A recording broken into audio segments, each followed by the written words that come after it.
Assalamualaikum warahmatullahi wabarakatuh. Salam sejahtera untuk kita semua. Om Swastiastu, Namo Buddhaya, salam kebajikan, Shalom Rahayu. Sahabat Suara Metropolitan, ketemu lagi dengan saya Bung Surono di podcast Suara Metropolitan. Berita akurat terpercaya, fakta berbicara, bukti menjadi dalil.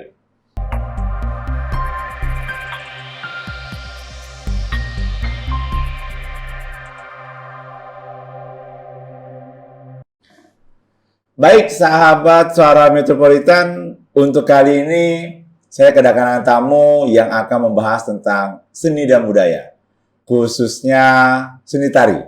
Tapi beliau sebenarnya mencakup banyak bidang seni yang lain, tapi konsen beliau lebih kepada seni tari. Kita sambut bersama Ayunda Mirja Indah Dewi. Wah. Assalamualaikum Yunda. Waalaikumsalam warahmatullahi wabarakatuh. Sehat Yunda? Alhamdulillah. Sebelumnya selamat ya. Kemarin baru memperoleh anugerah seni tari Batanghari 9 2023. Alhamdulillah. Berkat doa bersama, dukungan bersama. Amin. Alhamdulillah. Tapi sahabat Suara Metropolitan perlu diketahui, Ayunda saya ini sangat unik ini. Karena sebenarnya beliau harusnya dapat dari tahun-tahun sebelumnya, tapi baru dapat di tahun ini. Perlu tahu kenapa? Karena beliau tidak pernah mau mengusulkan untuk menerima anugerah. Sampai harus dipaksa untuk mengusulkan. Kenapa, Yunda? Kenapa harus sampai saya paksa ini katanya? Kenapa? Ya? Boleh ini dulu. Gimana? Bersair dulu. Boleh. Kalau soal seniman ini pasti banyak nih saya. Silakan, Yunda. Oke. Dengan bismillah awal bertemu kami sajikan budaya lama, seni tari dunia kita bersama Suara Metropolitan dengan Surono.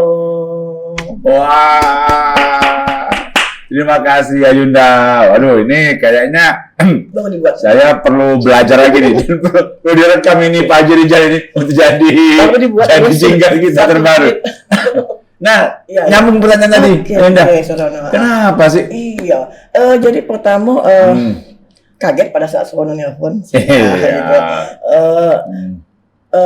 Mungkin Batanghari seni anugerah seni Batanghari 9 ini adalah suatu pencapaian seorang budayawan, seniman, pelaku seni dalam berkesenian, berkomitmen menjaga kelestarian seni budaya ya. Benar. Jadi mungkin pada saat dari kecil dari SD ya, kalau ditutup sekarang mungkin SMA sudah meneruskan Sanggar Anak Kumari udah hampir 30 tahun lebih.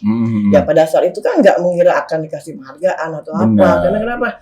Mungkin mencintai dunia seni tari kali ya. Nah, jadi untuk berpikir bahwa akan dapat penghargaan atau apa, jujur ya nggak terpikir Surono. Jadi mungkin seandainya kata dia memberikan, itu biar orang menilai. Tapi kalau misalnya tolong ajukan saya, nah itu Cak Mano kira-kira ya. Gitu. Jadi biarkan orang yang menilai, karena suatu karya itu kan nggak bisa kita nilai sendiri. Jadi alhamdulillah ternyata mata Surono, mata teman-teman Dewan Kesenian dan Dewan Kesenian Sumatera Selatan itu melihat yang selama ini mungkin menurut saya belum apa-apa, masih harus berkontribusi. Jadi terima kasih kepada pemerintah Provinsi Sumatera Selatan yang dalam hal ini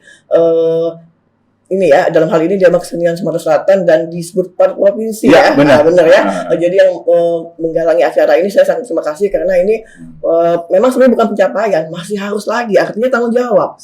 Ketika dapat anugerah ini bukan ya udah saya dapat nih alhamdulillah, enggak juga. Tapi kamu tanggung jawab ini. Maka lebih lagi. Ini yang saya setuju Ayunda. Jadi bukan udah menang hore. Udah, waduh dapat ini nih. Malahan Ayunda sebenarnya anugerah seni itu adalah bentuk bagaimana dalam tanda kutip merangsang seniman itu untuk lebih berkarya. Alhamdulillah, jadi semangat lagi. Lebih semangat lagi. Bukan gitu. Bukan berarti, aduh stop deh ini pencapaian tertinggi, lagi enggak. Dan Yunda tetap akan terus berkarya. Amin, amin. Lagi sehat, lagi diridhoi dan disupport sama teman-teman pelaku seni, khususnya Dewa Kesenian Sumatera Selatan. Amin, amin, amin, Yunda. Yuk kita balik lagi ke seni tari Yunda. Saya ingin melihat Yunda memandang dari berbagai sisi nih ya.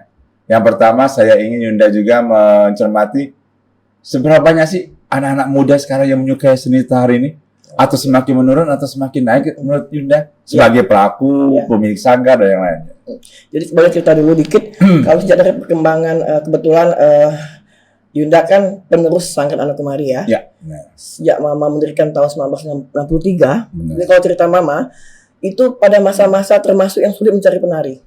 Jadi pada saat itu kata Mama, kenapa dulu? Bahkan cerita dulu sebelum saya, jadi ada hubungannya. Nah, kenapa susah? Karena pada saat itu mungkin tahun 45 ketika Geni Sujaya itu diciptakan, mungkin banyak sekali yang penarinya itu yang orang-orang luar biasa mungkin ya. Benar. Jadi image seorang penari bagus. Saya nggak tahu kenapa Mama cerita tahun 63-an 64 itu sulit mencari penari karena ternyata ada yang masuk penari-penari yang berkonotasi negatif. Itu sebutannya istilahnya ronggeng. Saya nggak tahu ronggeng ini gimana, maksudnya mungkin menghalalkan segala cara dengan identitas seorang penarinya, gitu kan, hal-hal yang negatif mungkin. Nah, jadi ketika Mama mengajak mau mendirikan sanggar itu sulitnya luar biasa. Jadi sampai Mama itu ke rumah ngetuk pintu, kira-kira anak kamu nggak nari dak gitu. Ya Allah. Jadi kan sulit. Jadi bahkan ada juga beliau termasuk penari Mama juga ya. Sebut namanya boleh? Boleh tidak apa-apa. Almarhumah Tante Nur Hasana itu istrinya Pak Haji Raden Pak Raden ternyata pas Mama ketemu lagi Cana Gulo nih penari Anak Kumari. Nah ya Allah, alhamdulillah tahun 63 itu. Nah baru ingat. Nah tapi pada saat nari, diajari nari itu kalau tidak salah untuk meresmikan sebuah gedung atau gedung apa saya lupa, tidak boleh bapak beliau. Waduh. Sudah diajarkan nari tapi tidak boleh. Padahal sudah besok anak nari itu. Jadi Mama termasuk bercarian. Artinya pada masa dulu minat untuk menjadi seorang penari termasuk susah karena ada konotasi jelek. Nah, tapi alhamdulillah berkat perjuangan beliau semakin banyak orang yang menari. Malah sampai sekarang ini penari-penari itu dianggap mempunyai image yang bagus ya. Benar. Jadi kenapa melestarikan budaya. Terus kalau untuk saat ini anak-anak muda sudah banyak. Sekarang kita kembali ke masa saya. Masa ibu ya. Jadi pada saya meneruskan nari itu kan tahun 90-an meneruskan Sanggar Anak Kumari. Kita berempat saudara penari semua itu. 4 saudara. Itu mungkin semua. Karena susah mencari penari, jadi anaknya dijadikan penari. Tapi jangan salah juga. Karena mungkin lingkungan. Karena tiap hari kan latihan, dengar musik segala macam. Papa almarhum Haki Alian itu beliau seorang ustadz, kiai. Ustadz yang mengizinkan istri dan anaknya menari. Dengan satu syarat, pakaian harus sopan, budaya kan mungkin kan melestarikan budaya kan salah satu imannya kita mencintai tanah air kan. Mungkin situ ya Papa menganggapkan bahwa ketika mencintai budaya, mencintai tanah air kan salah satu iman juga kan. Tapi kita ada batas-batas, ada tarian kira-kira jangan tari ini, tapi tarian yang kira-kira yang ada unsur budaya, pakaiannya sopan, apalagi musik-musik gambus Arab itu suka apa jadi pada saat itu kita pas Mama latihan, Mama belum mengajarkan kita gerakan satu gerak pun. Jadi kalau kita mau nonton, dengar, Ma ajarin nari, agak dulu, diceperin dulu, ngepel dulu, gitu kan. Jadi bukan hal yang mudah kami mendapat ilmu dari seorang Mama Anak Kumari, karena beliau menganggap bahwa dunia tari ini nggak main-main. Kalau memang kalian cinta, baru belajar.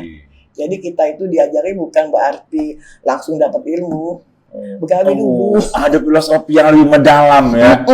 Harus mencintai itu dari hati. Bukan Mama karena disuruh. Nah, jadi sudah kamu senang nari. Nah, baru itu pun saya terapkan sama anak-anak saya. Anak saya juga jangan saya langsung nggak ajarin nari tapi hobi dulu. Nah, pada masa saya ini alhamdulillah dunia tari itu kayaknya bergeliat bukan main ya. Jadi semua orang suka dengan tari walaupun dulu ada breakdance gitu. Zaman-zaman itu. Zaman dulu ya. Jadi tapi tradisi tetap ada. Nah, cuman di era tahun 90-an 2000 itu sudah mulai turun lagi. Karena ngapa? Perkembangan teknologi, tari-tari zaman sekarang itu kan sudah masuk. Jadi ngapain nggak belajar tari tradisi gitu kan? Ada keyboard segala macam itu termasuk sangat yang sulit. Nah tapi pada saat itu kayak saya tahun 2004 2005 di kampung saya itu banyak anak-anak yang putus sekolah. Bujang gadis. Nah kalau zaman mama dulu bujang gadis dijadikan penuh songket ya. Nah, kalau saya ngapa kalau udah sekolah? Udah kata duit apa cak mana terus tuh mak ngomong ada yang mencoba narkoba segala macam. Jadi ke kampung saya kan, tapi nggak semua. Nah saya bilang mau nari nggak? Ngapa nari? Narinya asik, coba belajar dulu, latihan dulu. Saya kumpulkan adik-adik itu, saya ajari tari, jangan tari tradisi dulu. Kita harus ngikuti perkembangan zaman dulu ya. Jadi modern dulu. Modern dulu. Karena untuk mengajak-ngajak mereka, terus anak-anak juga, teman-teman saya juga saya ajak gitu kan. Yuk kita nari juga sekolah kan dan lain-lain. Nah ternyata asik. Nah sudah belajar nari ya. Jak mana betul belajar tari Zafin. Gitu. Baru masuk. Terus tari tangga, tari gending. Jadi teman-teman saya yang anak-anak putus sekolah tadi, kemudian itu saya kumpulkan. Jadi saya di bawah, pada saat itu saya sudah meneruskan sanggar mama udah menyerahkan sama saya dan adik dan kakak adik. Nah, jadi alhamdulillah ternyata ada yang melihat, mungkin saya kena kiprah mungkin di situ. Alhamdulillah saya ngikuti kegiatan pemuda pelopor. Alhamdulillah menang tingkat Kota Palembang, tingkat Sumsel dan tingkat nasional. Karena kiprah mungkin di bidang budaya dan pariwisata. Cuman kita nggak pernah terpikir kan. Karena menekuni satu bidang yang diseriusi. Jadi, kendalanya sekarang itu memang ketika mereka sudah mulai lengah, kita ajak, kita rangkul. Nah tapi kan sekarang nih kayaknya lagi marak lagi ya Yunda nih, lomba-lomba tari nih. Ini lomba-lomba tari ini dari beberapa bulan belakangan ini sering muncul ini. Ini sebenarnya memberikan dampak positif atau kira-kira bagaimana sih itu? Karena mohon maaf nih, berapa kali lomba tari saya bukan melihat prestasinya, banyak polemik saja yang muncul ini. Itu gimana sih Yunda? Sebagai yang pelaku tari lah. Iya. Gimana? Jadi pertama kita positif dulu, jelas. Pasti. Karena ketika ada lomba tari, lomba apapun itu kan menjadi wadah untuk mengunjuk diri nih. Iya dong. Unjuk karya. Benar. Ketika tidak ada lomba segala macam, latihan jadi melempem. Benar. Yuk kita besok latihan. Apa? Besok ada lomba. Wih, semangat pagi siang malam. Ada hadiah. Jadi itu menambah semangat para pelaku seni tari untuk mengikuti sebuah ajang. Benar. Positif banget. Positifnya kan. Nah, jadi dengan mengikuti lomba itu tapi memang ada beberapa terkadang menjadi polemik, saya nggak tahu juga, kayaknya polemik itu baru-baru sekarang. Baru sekarang ya? Enggak. Mungkin karena ada beberapa polemik yang kok saya kalah gitu. Ada peserta yang protes segala macam. Kadang protesnya juga kadang kita sambil dan namanya anak-anak sekarang ya, benar. Protesnya diungkap di media sosial gitu. Jadi seharusnya zaman dulu kan Manado kan gitu. Jadi seharusnya itu ya cukup dibicarakan dengan baik-baik. Tapi itu nggak apa-apa, itu kan salah satu bentuk benar. Kritik mereka gitu kan. Nah, polemik tadi ya tergantung juga serono masalahnya di mana. Ya, benar. Kalau misalnya masalahnya ternyata katanya jurinya misalnya nggak kompeten atau gimana. Sekarang mungkin kita nggak bisa, karena saya juga pernah jadi juri ya. Yang menunjuk juri kan berarti nggak sembarang juga orang menunjuk kita. Benar. Ya, berarti kita mungkin ada kelebihan di bidang kita sehingga kita layak untuk menjadi juri. Siap. Nah, misalnya juga ternyata ada unsur lain yang masuk dalam juri tersebut, ya mungkin itu kan dari pemikiran panitia itu gimana. Karena mereka menganggap bahwa orang ini layak menjadi juri karena dianggap sebagai. Tapi kalau saran saya, mungkin ketika orang tersebut bukan di bidangnya, mungkin bisa dibilang pengamat seni. Iya, benar. Pengamat budaya. Saya walaupun pernah jadi sekretaris, berarti ketua Dewan Kesenian Sumsel, kalau disuruh jadi juri tari, agak ngeri-ngeri juga. Tapi mungkin gini, makanya saya bilang tuh ada kesenian rumah, karena walaupun yang bukan dunia tari, mungkin dunia teater nih. Kalau saya dunia teater, maaf kalau menurut saya ada hubungan. Benar. Makanya ketika ada juri dunia teater, saya manut aja. Kenapa saya bilang dunia teater masuk dunia tari? Seni tari itu kan induk dari segala seni. Mungkin menurut saya, Sono ya. Kenapa di dunia tari ada seni musik. Kita belajar wirama mengenai musik. Kita belajar wiraga, gerak tari. Kita belajar wirasa. Iya, benar. Wirasa itu berarti ekspresi wajah. Ketika dia menjadi seorang putri, wajahnya harus anggun. Ketika menjadi dia seorang misalnya pendekar putri, gak mungkin gak nyenge-nyenge. Dia harus begini. ilmu apa yang digunakan? Ilmu teater. Benar. Nah, itu kalau misalnya ada juri teater, saya nggak protes nian, maksudnya tuh karena Ya. ada ilmu, Ada bagian ada tersendiri. bagian, walaupun mungkin ada hal-hal yang juri teater tadi dia nggak bisa nilai. Oke, siap. Nah, itu tugasnya itu. Jadi sahabat Suara Metropolitan, kegiatan-kegiatan lomba maupun event-event itu kita harus pandang positif dulu. Ya. Dan sebaik pihak penyelenggara ketika ada yang mengkritisi, ya diterima, diajak ngobrol, karena ini kan demi kemajuan bersama. Karena dengan sama-sama bersama kita bersinergi, saya yakin kegiatan-kegiatan kesenian ke depan akan lebih bisa ditingkatkan. Yunda, saya balik lagi ke seni tari yang tradisi. Boleh dong saya menyinggung satu polemik yang sampai saat ini kalau menurut saya masih perlu penjelasannya. Mungkin sahabat Suara Metropolitan pun masih perlu juga penjelasannya. Soal tari tanggai. Gimana nih Yun? Sekarang selalu masih ada pernyataan siapa sih yang menciptakan tari tanggai? Dari Yunda sendiri bagaimana? Coba bisa tidak memberikan gambaran? Ya. Tari tanggai. Ketika menyebut tari tanggai itu terlintas pemikiran kita kan soalnya apa yang terlintas di pikiran Surono ketika tari tanggai, apa yang terlintas?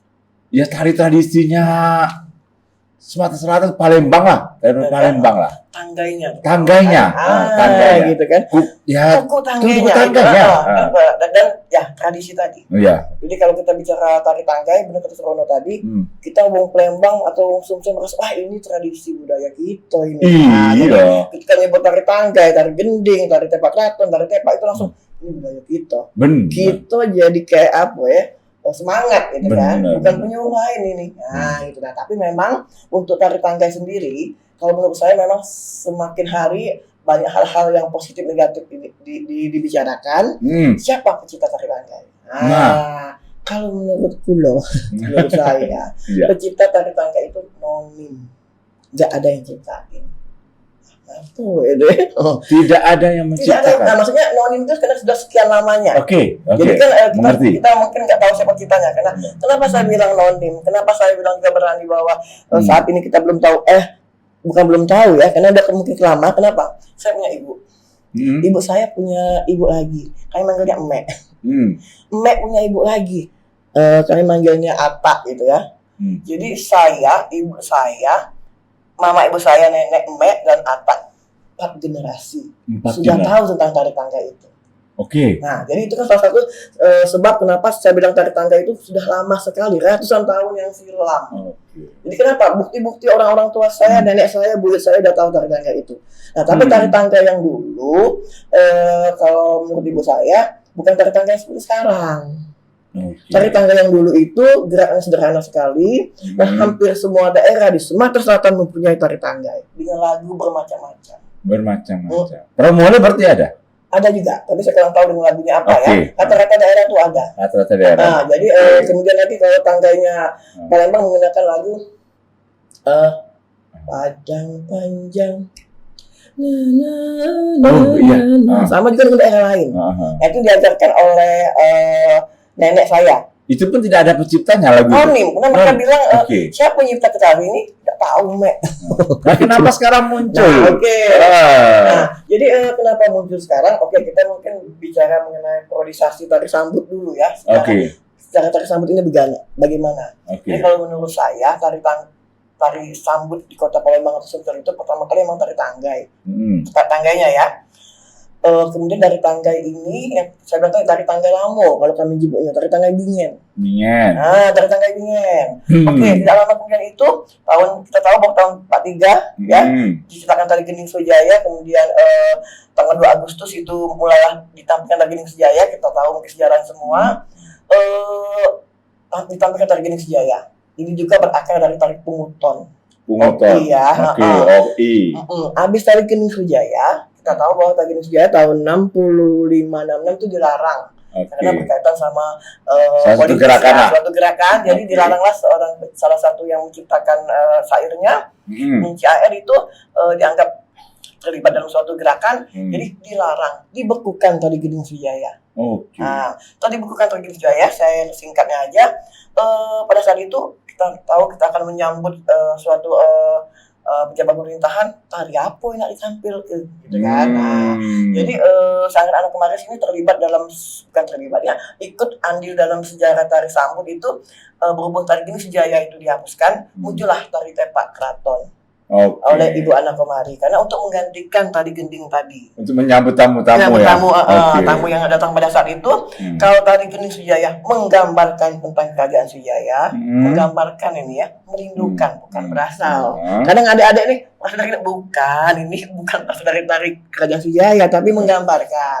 Nah, kalau tepak keraton Mama itu Anak Kemari itu menggambarkan kejayaan Kesultanan Palembang Darussalam. Itu bedanya. Dari pakaiannya tertutup, ada gerak keraton, pencak keraton. Jadi kita ada gerakan yang seperti ini, kayak ini. Jadi ada gerakan silat. Nah itu.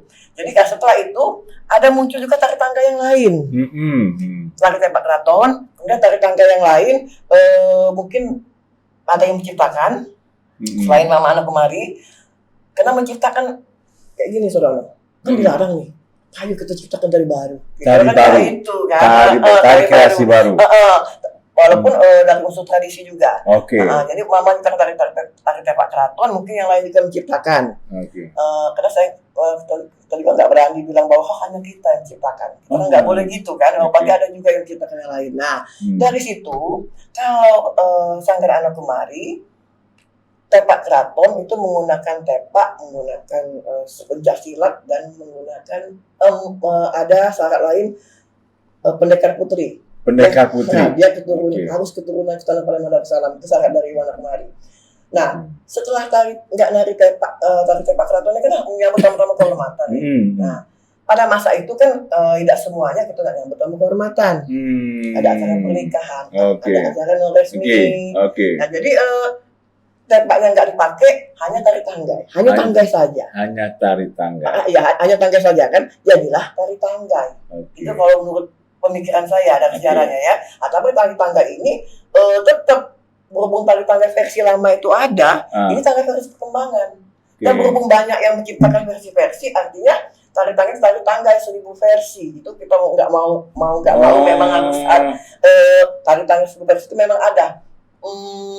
Berada di dunia kita. Jadi tari tanggai versi Ibu Anak Kemari. Kalau Anak Kemari itu turunan dari tepak keraton. Ada sejarahnya ya. Ada sejarahnya, jadi nggak sembarang juga kan. Tapi Ibu Anak Kemari nggak pernah menyebut bahwa saya pecinta tari tanggai. Ini pernah tidak diajarkan ke kalangan anak muda, terutama mahasiswa? Iya, sering ya. Bagi yang datang ke Sanggar Anak Kemari itu pasti kita ajarkan, apalagi murid sanggar ya. Karena begini Ayunda, yang namanya sejarah, yang namanya hal-hal yang berbau tentang ya apalagi tradisi ya, itu harus kita jaga lah. Jangan sampai informasi yang diberikan salah, jadi turun-temurun akan salah terus-menerus kayak gitu. Benar. Tugas kita bersama. Tugas tiga bersama. Mungkin ada payung hukumnya lebih bagus lagi. Nah, kita akan menyinggung pemerintah Kota Palembang melalui dinas terkait. Kenapa tidak kita coba untuk membuat hak cipta lah tari tanggai, ataupun kita sama-sama sudah pernah diusulkan menjadi warisan budaya tak benda tidak ya? Kalau tepak keraton sudah. Tepak keraton sudah. Mungkin tangga yang belum. Tangga yang belum. Mungkin karena masih pada 1000 versi tadi. Makanya kita kalau ketika ada seorang yang mengaku bahwa saya lah pencipta tari tangga satu-satunya, itu patut dipertanyakan. Aduh, jangan deh. Kalau satu-satunya jangan, tapi kalau versi dia mungkin boleh. Bisa. Boleh. Baik Ayunda, ini sudah di penghujung podcast ini. Sebelum saya tutup podcast ini, saya ingin Ayunda memberikan semacam closing statement kepada anak-anak muda. Bagaimana, ayolah melestarikan tari tradisi. Terutama saya minta Ayunda berpesan khususnya kepada wedding organizer. Yang saat ini, saya rasa kok semakin menggerus nilai-nilai tradisi dalam seni tari yang ada di Sumatera Selatan. Silakan Yunda untuk memberikan closing statement. Iya, buat generasi muda saat ini, mungkin dibilang pesan enggak juga ya, tapi mungkin ada kata-kata yang diucapkan saja. Kita tahu bahwa zaman sekarang itu teknologi, hal-hal yang modern sudah masuk ke dunia kita mau nggak mau kita terima. Ini kan perkembangannya. Tapi ada hal-hal yang harus kita jaga, pakem-pakem terutama di dunia tari ya, pakem-pakem yang harus kita jaga. Ini memang pesan saya buat wedding organizer. Karena kita tahu bahwa wedding organizer itu mereka hanya mempunyai pakaian-pakaian pengantin. Terkadang ada yang pesen nih sekalian tari. Oke. Nah, mereka bilang oke, walaupun tapi nggak ada sanggar. Jadi mereka mencomot-comot penari yang mano ado bae gitu kan. Jadi harus berkalian. Ketika mereka menampilkan itu astagfirullahaladzim. Jadi kenapa mereka nggak belajar dari sanggar khusus yang memang belajar teknik tari? Nah, yang penting ada tarian. Nah, jadi di situ mungkin, tapi kemarin saya lihat juga sudah ada ya pemerintah Kota Palembang mengumpulkan WO. Sudah ada pernah dinas kebudayaan itu pernah. Jadi bahwa inilah jangan sembarang tarian yang dikeluarkan, tapi belajar dulu. Jadi sekarang sedikit saya pernah menjadi salah satu tamu di sebuah acara. Tari Gening Sujaya ditarikan sama 3 orang. Dan ketika saya diberikan skapur sirinya, bukan siri, tapi permen. Nah, jadi artinya yang menari ini mungkin tidak tahu. Mungkin tidak mau tahu. Nah, pesan buat yang tidak mau tahu, yuk sama-sama belajar. Sama-sama kita mempelajari sesuatu karena kakak juga sini. Kalau di tari dibilang kain ya. Kakak juga sini masih belajar, tapi jangan berusaha nggak tahu. Kalau nggak tahu, cari tahu. Jadi semangat melestarikan seni budaya, terutama seni tari, tetap jaga kelestariannya, walaupun semodern mungkin, tetap jaga keaslian dan kepakemannya, walaupun tetap kita harus berkembang. Oke, terima kasih Ayunda. Saya kutip kata-kata dari Ayunda Iin. Ingat, tetap melestarikan, dan jangan lupa untuk terus belajar, karena banyak hal-hal yang bisa kita gali dalam seni tradisi yang ada di Sumatera Selatan, khususnya seni tari. Terima kasih Ayunda. Kita tutup dulu. Wassalamualaikum warahmatullahi wabarakatuh. Salam sejahtera untuk kita semua. Salam sehat. Ingat, terus saksikan Suara Metropolitan, inspirasi daerah untuk Indonesia. Waalaikumsalam warahmatullahi wabarakatuh. Terima kasih Ayunda.